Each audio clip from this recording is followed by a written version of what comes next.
আজকে Narayanganj Panam city plus হচ্ছে নারায়ণগঞ্জের জাদুঘর আমাদের ঘোরার কথা ছিল, আর আমরা সেই কথা অনুযায়ী নারায়ণগঞ্জ জাদুঘর এবং নারায়ণগঞ্জ পানাম সিটি ঘুরে শেষ করেছি। এখন যাচ্ছি হচ্ছে আমরা তাজমহল এবং পিরামিড দেখার জন্য। ওইখানে 1 ঘন্টা কাটিয়েব, তারপর হচ্ছে আমরা বাসার উদ্দেশ্যে রওনা হবো। আসান ভাই কিছু বলেন আপনার।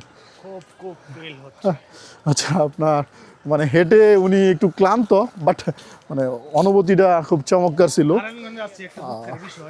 সেটা ও আচ্ছা, নারায়ণগঞ্জে যে সামনে যে দোকানটা ছিল, মেবি দোকানের নাম তাজমহল ছিল, ওই দোকানে আমরা তেমন ভালো কোনো খাবারই পাই নাই।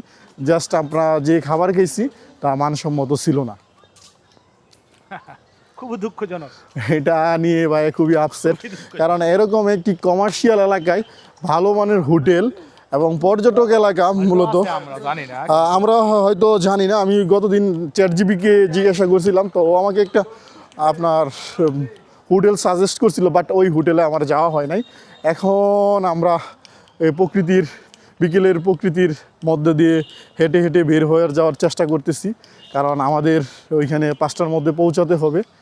আর আমাদের নেক্সট ট্যুর ইনশাল্লাহ হবে কেওগাডং। সবাই দোয়া করবেন আমরা যাতে কেওগাডংয়ের যে সৌন্দর্য সেটা তুলে ধরতে পারি এবং কেওগাডং সুন্দরভাবে ভ্রমণ করে আসতে পারি। পাহাড়ে যাওয়ার আগে একটি রাইড দিয়ে মোটামুটি মানে আপনার কাছে এরিয়াতে একটু রাইড দিয়ে আমার এক্সপিরিয়েন্সটা একটু নেওয়ার চেষ্টা করতেছি, কারণ পাহাড়ের পথগুলো একটু আপনার মোটামুটি রিক্সি এবং ঢালু হয়, যার জন্য হাসান ভাই আমাকে পরামর্শ দিল যে চলো আমরা কাছে কোথাও থেকে ঘুরে আসি। নেত্রকোনা যাওয়ার কথা ছিল, বাট নেত্রকোনা অনেক দূরে হয়ে যায়, একদিনে গিয়ে ওইখান থেকে আসা আবার আসা মানে একটু কষ্ট হয়ে যায়, যার জন্য আমরা এদিকটাতেই ঘুরতেছি।